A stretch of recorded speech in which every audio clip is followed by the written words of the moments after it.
Hi everyone, কেমন আছেন সবাই? চলুন ছোট্ট করে আপনাদের সাথে আজ কয়েকটা কথা শেয়ার করি। আমি শুধু আমার বাড়িতে নয়, আমি ফুল ফ্যামিলি সকলের কাছেই ছোটো। ইভেন বাড়ির ছোটো বউ সকলের থেকে ছোটো হওয়ার দরুন একটু বকা খেলেও নিজেকে কিন্তু অনেকটা স্পেশাল মনে করি, কারণ সবাই খুবই ভালোবাসে আমাকে। তো আমি এর আগে কয়েকটা হায়দ্রাবাদের ভিডিও শেয়ার করেছি, তোমরা আশা করছি দেখেছো। হায়দ্রাবাদে যাওয়ার একটাই রিজন ছিল আমার মেয়েরাজ দাদা আর আমার ছোটো পাপা।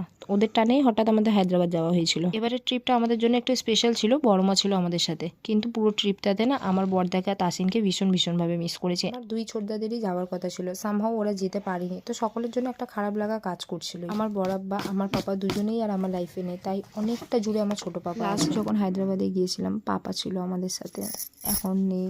আর যেখানেই আছে আল্লাহ যেন ওদেরকে অনেক অনেক অনেক ভালো রাখে, জান্নাত নসিব করুক। এইভাবে সব কিছু মেনে নেওয়ার নামই হয়তো জীবন।